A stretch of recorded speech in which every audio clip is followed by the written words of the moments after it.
कर्म प्रधान विश्व रचि राखा, जो जस करहि सो तस फल चाखा, कि जैसा किया है वैसा आपको भुगतना पड़ेगा। बोया पेड़ बबूल का आम कहाँ से होए, बबूल बोया था आम कहाँ से हो जाएगा।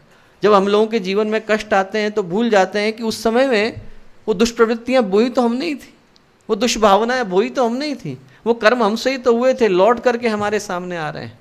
तो दोस्तों, तपस्या के मर्म को जानना हो तो कर्म को समझ लेना जरूरी है। पहली बात, कर्म किसी को छोड़ता नहीं, कोई डिस्काउंट की व्यवस्था कर्म के सिस्टम में नहीं। दूसरी बात, कर्म आपको ढूंढ लेगा, आपको कर्म को ढूंढने की आवश्यकता नहीं, कर्म आपके पास आ जाता है। दुनिया के किसी भी कोने में आप हो, किसी भी लोक में हो, किसी भी जगह पर हो, कहीं पर भी प्राणी बने हुए हो, भगवान आपके कर्मों को आपके पास पहुंचा देंगे। प्रकृति की व्यवस्था है कि वो आपके पास ले आती। महाभारत में वेदव्यास ऋषि ने इसीलिए कहा है कि यथा धेनु सहस्रेषु वत्सो गच्छति मातरः, जिस तरीके से गाय का बछड़ा हजारों गायों में अपनी माँ को ढूंढ लेता है, यथा धेनु सहस्रेषु वत्सो गच्छति मातरः तदा यच्च कृतम कर्म कर्तारम अधिगच्छति, उसी तरीके से किया गया कर्म अपने कर्ता को ढूंढ लेता है, उसको कोई प्रयास नहीं करना पड़ता, वो वहीं आ जाएगा। जहाँ पर आप हैं वहीं पर कर्म पहुँच जाएगा, वहीं पर दस्तक दे देगा कि अब हम पक गए हैं, प्रारब्ध बन गए हैं, अब आप हमें ले लीजिए। जिस दिन कर्म पक जाता है प्रारब्ध कहलाता है, प्रारब्ध जीवन में घटना बन करके उपस्थित हो जाता है।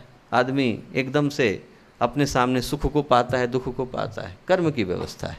एक छोटी सी घटना आती है भागवत के अंदर, प्यारी कथा है। कथा है एक कबूतर की। कबूतर जो है वो बैठा हुआ था, उसने देखा कि देवर्षि नारद जा रहे हैं। उसने देवर्षि नारद से कहा कि आप कहाँ जा रहे हैं? उन्होंने कहा भगवान विष्णु से मिलने जा रहे हैं। उन्होंने कहा भाई एक चीज़ पूछ लीजिए। उन्होंने कहा क्या पूछना है? बोले पूछिए कि मेरी मृत्यु कैसे होएगी। उन्होंने कहा ठीक है मैं पूछ लूँगा। अब वो गए, देवर्षि नारद ने भगवान विष्णु से पूछा।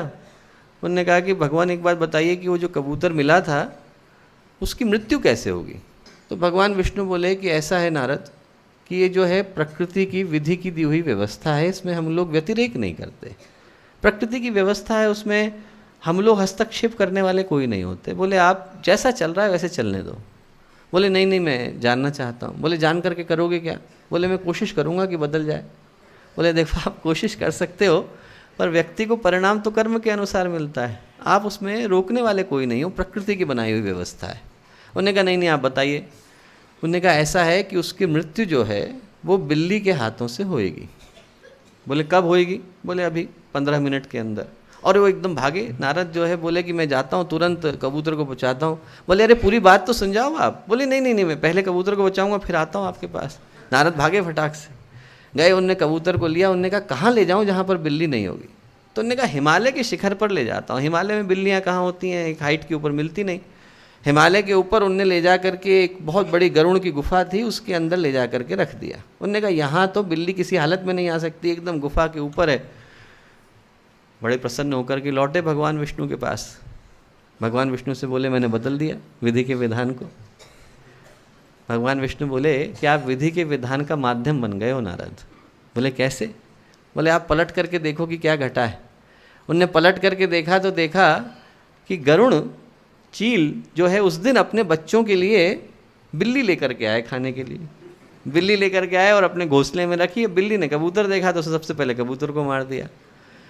बोले ऐसा था कि वो कबूतर उसके पूरा आप सुनते तो पूरी बात ये थी कि उस कबूतर को गरुड़ के घोंसले के अंदर बिल्ली के हाथों मरना था। अब उसको गरुड़ के पास कौन लेकर के जाता? बोले कबूतर तो थोड़ी हाइट तक उड़ता है, उतने ऊपर कौन लेकर के जाता? उसको उतने ऊपर ले जाने के लिए आप माध्यम बन गए। तो कर्म माध्यम बना लेता है दोस्तों, अपने आप रास्ता ढूंढ लेता है। वो अपने आप बना लेगा, कोई ना कोई उसके लिए निमित्त बन जाएगा। पर जो कर्म मुख्य बात है वो ये है कि कर्म अपने रास्ते को, मार्ग को ढूंढ लेता है। और तीसरी बात जो कर्म के साथ याद रखने की है वो ये है कि कर्म हमें काटना पड़ता है, तप करके काटें या भूख करके काटें, योग के माध्यम से काटें या कष्टों को लेकर के काटें। हमारे YouTube चैनल शांति कुंज वीडियो गायत्री परिवार को सब्सक्राइब करें एवं बेल आइकन जरूर दबाएं ताकि गायत्री परिवार की विभिन्न गतिविधियों की जानकारी आपको मिलती रहे।